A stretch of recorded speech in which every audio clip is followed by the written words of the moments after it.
Radio Claret América presenta Sediento de ti, la palabra, fuente de vida, con el sacerdote misionero claretiano Tony Díaz. Reflexiones diarias del Evangelio. Aquí iniciamos. Bienvenidos, hermanos, a nuestras reflexiones bíblicas de las lecturas del día. Hoy es jueves de la cuarta semana de Cuaresma. Jueves de la cuarta semana de Cuaresma. Y la primera lectura de hoy viene del libro del Éxodo, capítulo 32, versículos 7 al 14. En aquellos días dijo el Señor a Moisés: Anda, baja del monte, porque tu pueblo, el que sacaste de Egipto, se ha pervertido. No tardaron en desviarse del camino que yo les había señalado.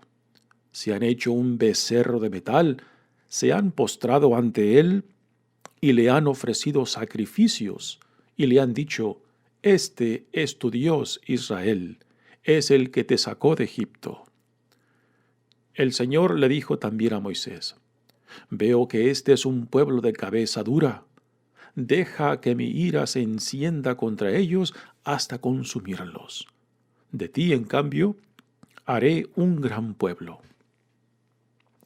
Moisés trató de aplacar al Señor su Dios, diciéndole: ¿Por qué ha de encenderse tu ira, Señor, contra este pueblo que tú sacaste de Egipto con gran poder y vigorosa mano? ¿Vas a dejar que digan los egipcios: los sacó con malas intenciones, para hacerlos morir en las montañas y borrarlos de la superficie de la tierra? Apaga el ardor de tu ira, renuncia al mal con que has amenazado a tu pueblo.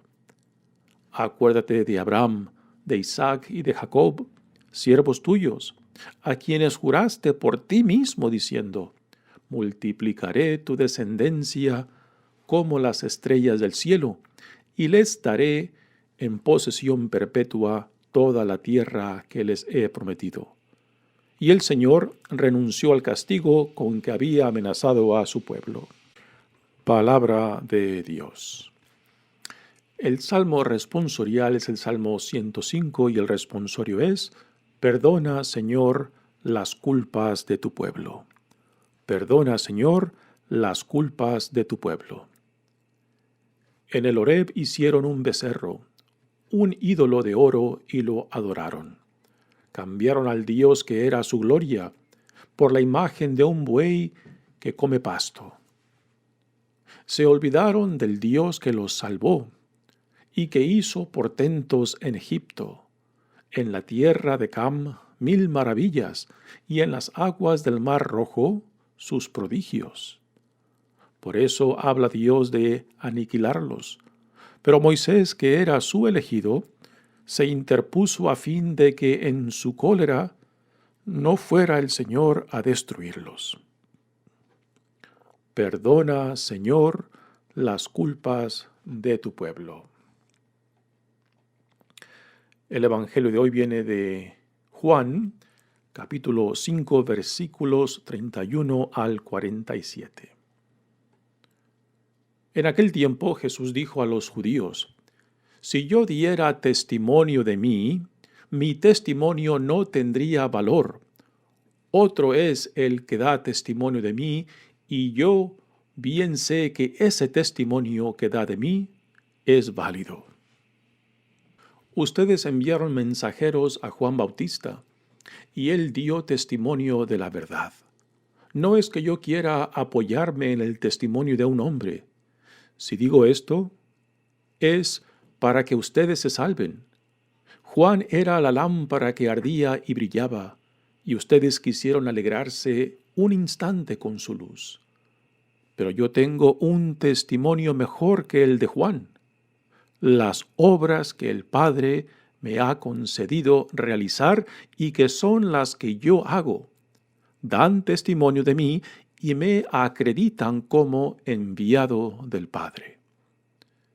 El Padre, que me envió, ha dado testimonio de mí.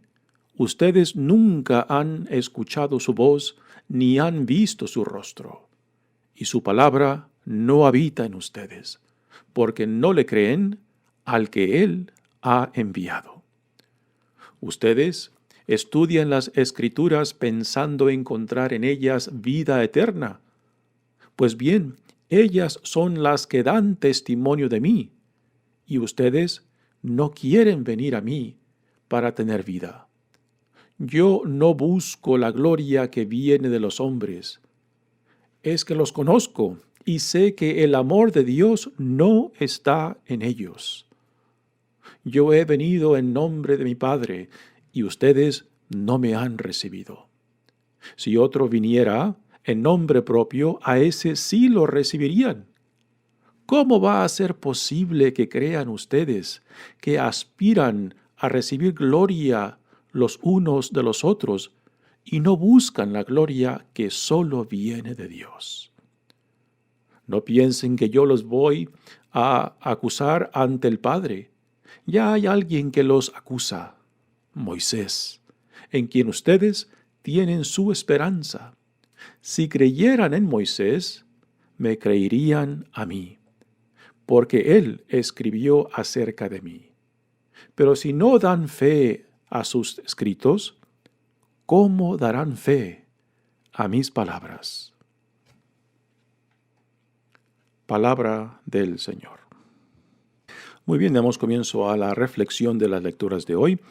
Y en esta temporada de Cuaresma, las lecturas que se escogen, pues tienen el propósito de darnos temas apropiados para esta temporada cuaresmal, que principalmente es el llamado a la conversión, el llamado a regresar a nuestro Padre, el llamado a desvestirnos de todo aquello, todo aquello que nos priva de nuestra verdadera dignidad e identidad como hijos e hijas amados de Dios, como discípulos de Jesucristo. Y es el llamado al regreso a la fidelidad, a la obediencia, regreso al reino, regreso a la vida en Cristo. Así que esta primera lectura de hoy que habla acerca de la desobediencia y también de la idolatría del pueblo que Dios por medio de Moisés acaba de sacar de la esclavitud de Egipto. Y Dios pues se enfada y se enoja profundamente con esta acción del pueblo después de ser testigos de esa gran hazaña que Dios ha llevado a cabo por ellos al sacarlos de la esclavitud y ahora encaminarlos hacia la tierra prometida.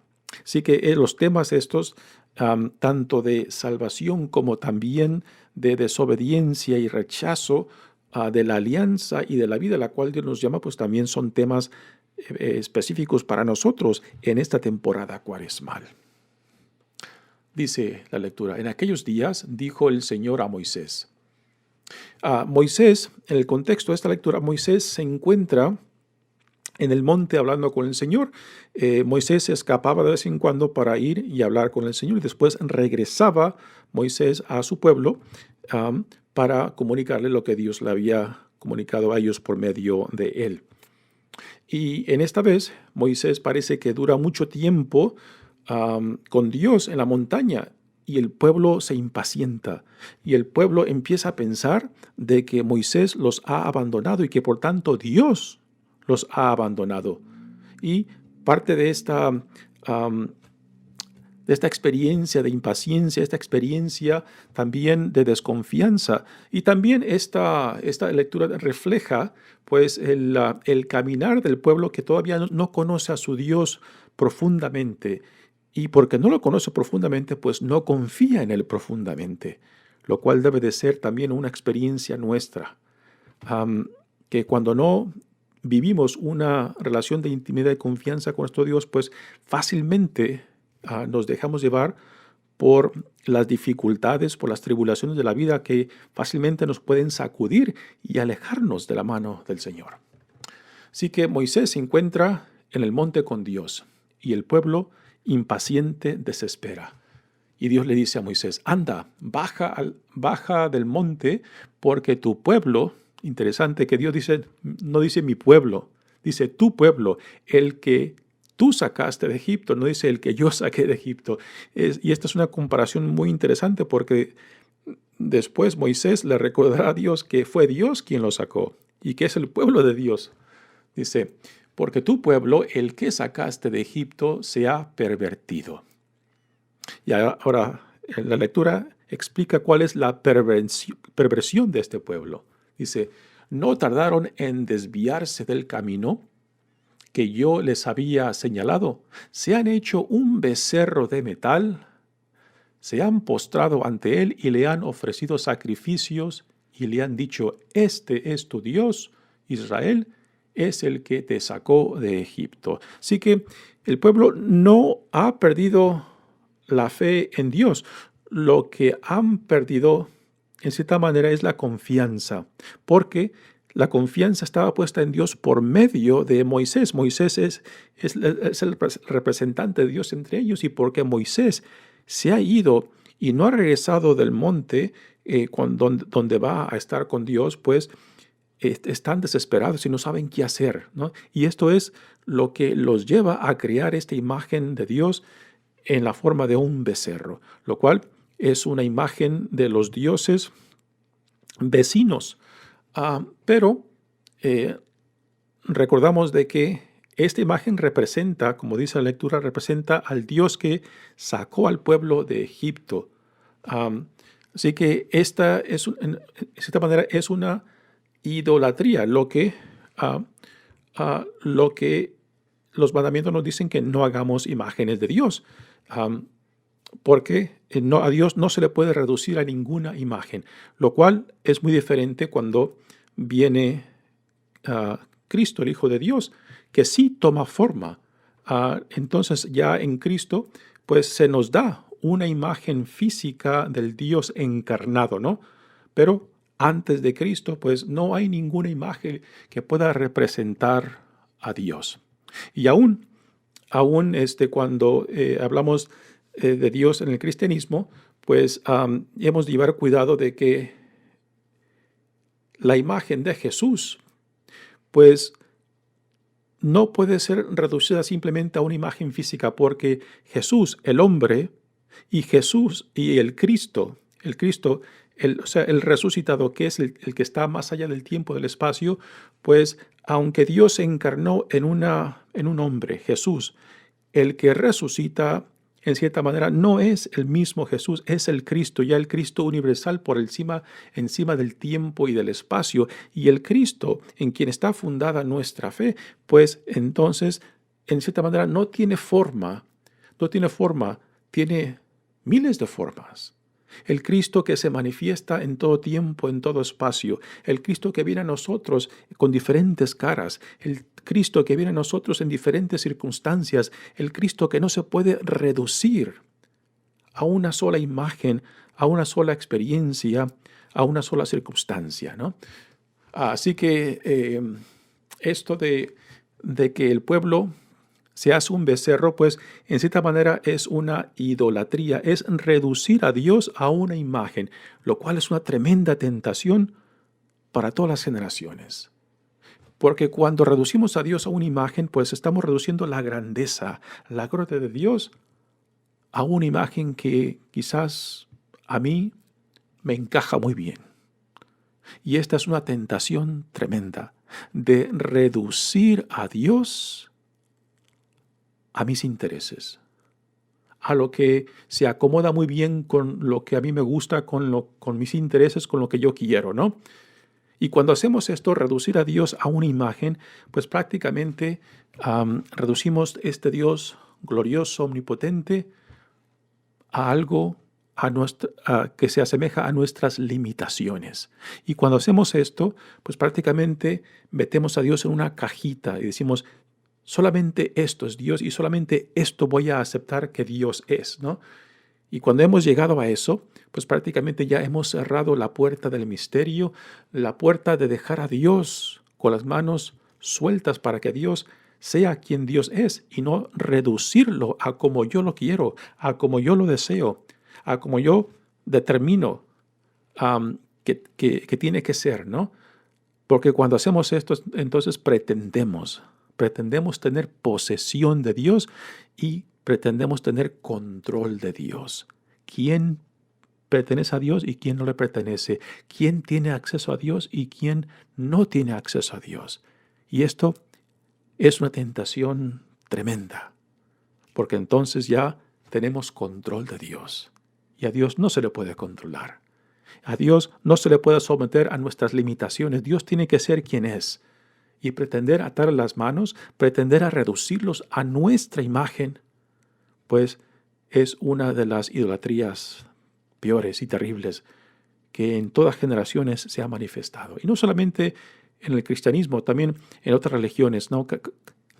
Cuando se lleva a cabo esta reducción de Dios a lo que yo pienso que Dios tiene que ser, ¿no? Y no tiene que ser ninguna imagen, ¿no? Porque aún dentro del judaísmo o del Islam, donde no hay imágenes de Dios, también a Dios se le puede reducir a una palabra.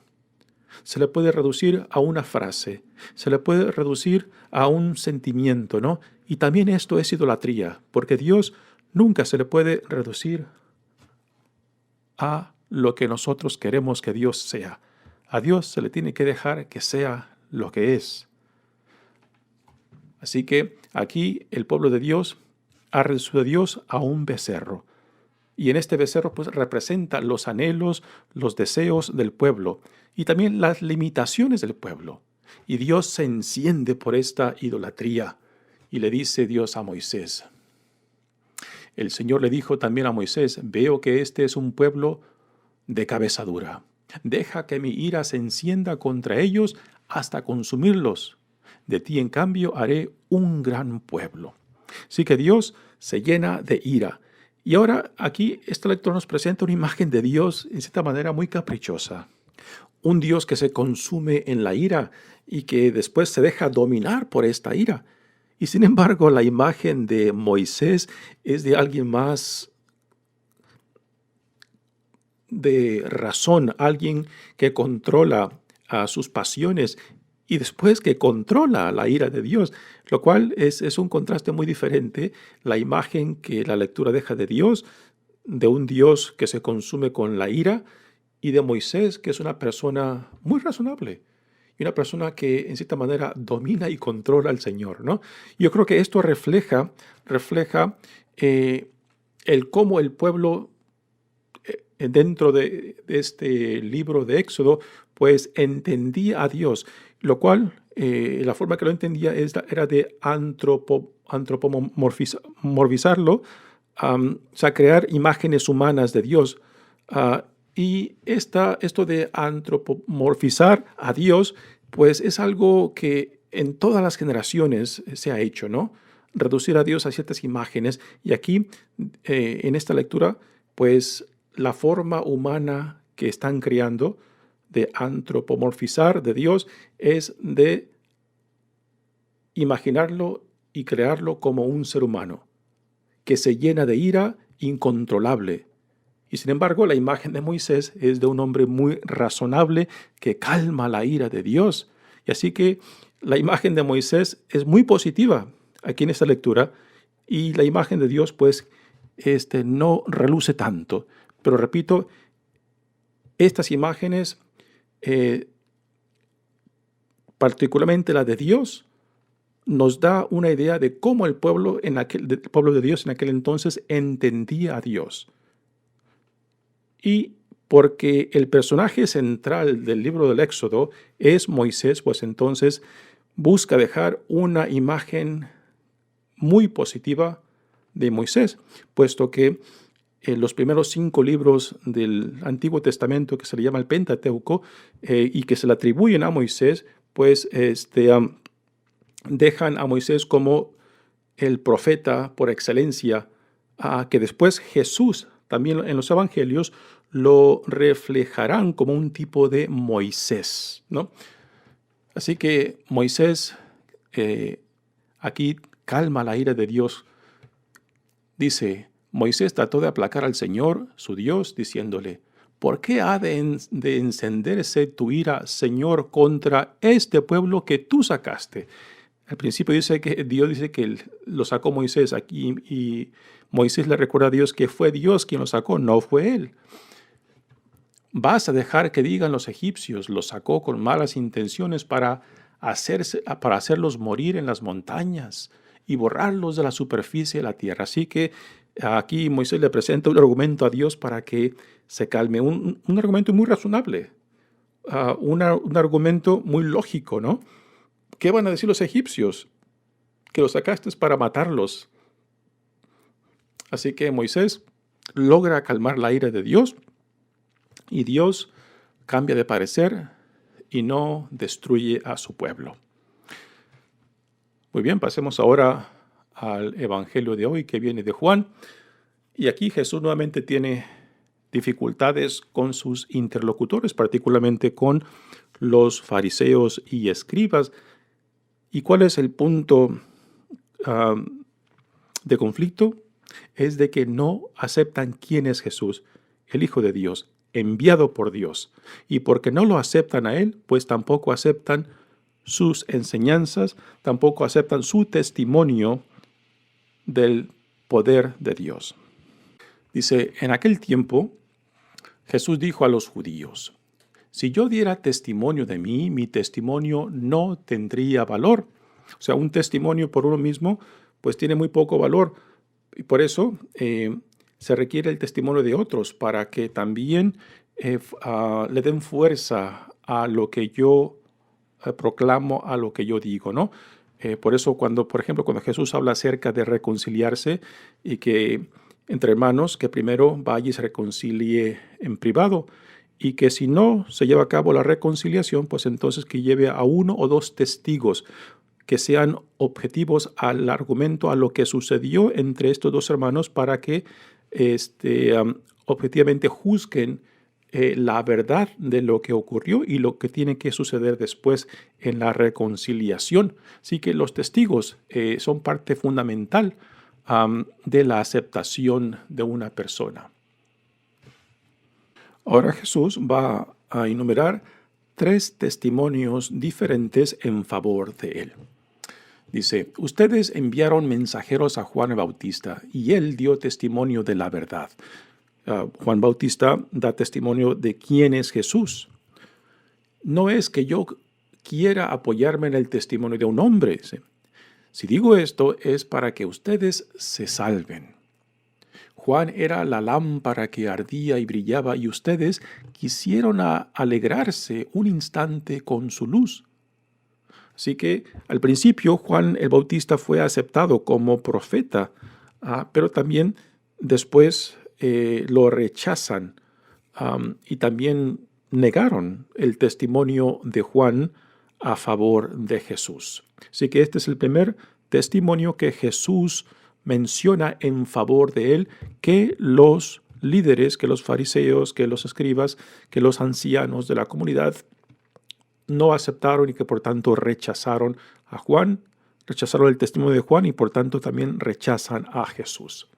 Dice, pero yo tengo un testimonio mejor que el de Juan. Aquí entra el segundo testimonio de Jesús y el segundo testimonio son las obras de Jesús, ya sean los milagros, que en el Evangelio de Juan son solamente 7 milagros y el evangelista Juan los nombra como signos de la identidad de Jesús como el Hijo de Dios, el enviado de Dios y el poder que Dios Padre le ha dado para llevar a cabo estas obras.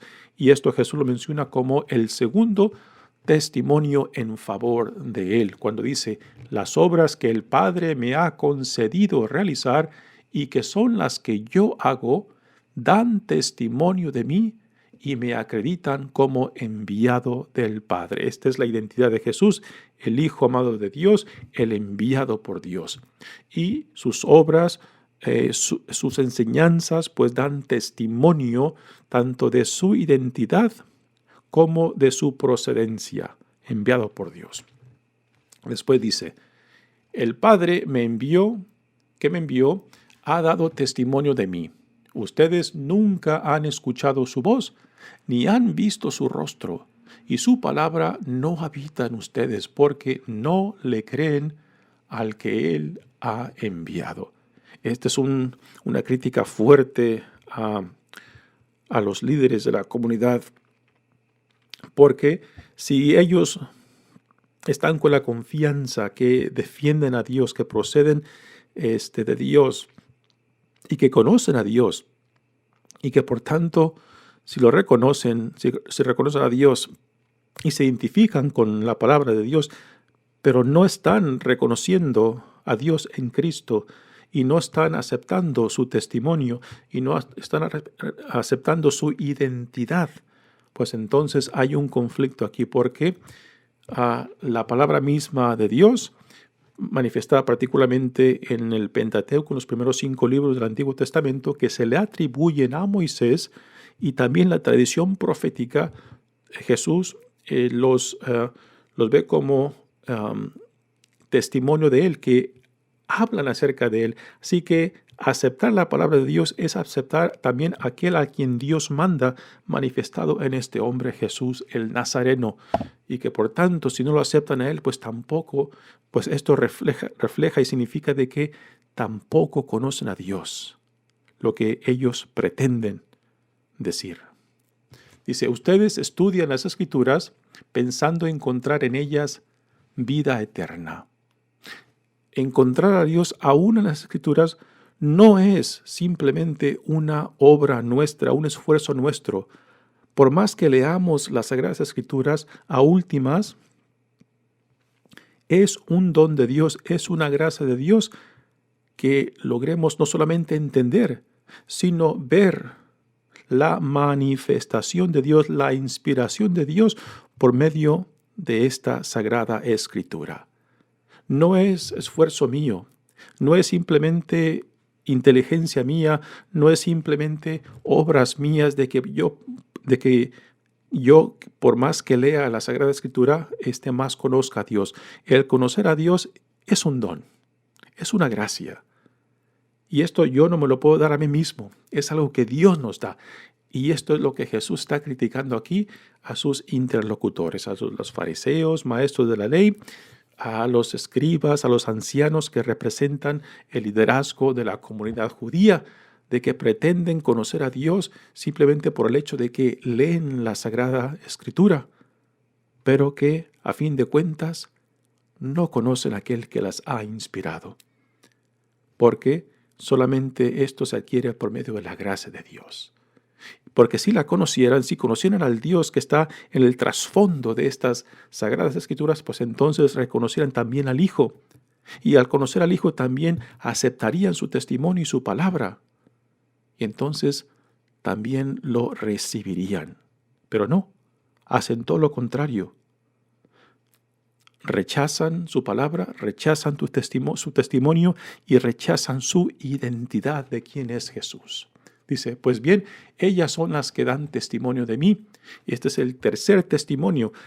La Sagrada Escritura dan testimonio de Jesús. Y este es el tercer testimonio que Jesús menciona, que habla en favor de él. Y ustedes no quieren venir a mí para tener vida. Yo no busco la gloria que viene de los hombres. Es que los conozco y sé que el amor de Dios no está en ellos. ¡Wow! ¡Qué juicio más duro! Y esto que Jesús dice también va dirigido a nosotros, ¿no? Cuando pretendemos que tenemos conocimiento de Dios simplemente porque hemos leído la Biblia, simplemente porque hemos cursado por ciertos cursos o universidad o hemos tenido doctorados, ¿no? Pero si no hay intimidad y confianza, si no hay vida en Dios, en Cristo, pues entonces sí, tendremos mucho conocimiento, pero no necesariamente el conocimiento que viene de Dios, sino simplemente el conocimiento que viene de mi esfuerzo, de nuestro esfuerzo, porque a últimas el conocer al Padre es una gracia de Dios, y si conocemos al Padre, entonces el Padre nos acercará a su Hijo, el Hijo que se ha encarnado en nuestra realidad para llevarnos, para acercarnos al Padre. Si otro viniera en nombre propio, a ese sí lo recibieran. Y aquí ahora Jesús está criticando lo que ve comúnmente en otros, ¿no? De que aquellos que se valoran a sí mismos, aquellos que se promueven a sí mismos, aquellos que buscan su propia gloria o la gloria del mundo, pero no la de Dios, ¿no? A eso sí lo reciben, a eso sí los aplauden, a eso sí los ponen en alto, y sin embargo, al Hijo de Dios, que tienen ahí enfrente, simplemente no logran identificarlos. Por más que dicen que conocen al Padre, por más que dicen que conocen la palabra del Padre inspirada en la Sagrada Escritura. Y repito, estas críticas también son dirigidas a nosotros. ¿Cómo va a ser posible que crean ustedes que aspiran a recibir gloria los unos de los otros y no buscan la gloria que solo viene de Dios? Nuevamente aquí, el conocimiento de Dios es un don, es una gracia, no es un esfuerzo mío. No piensen que yo los voy a acusar ante el Padre.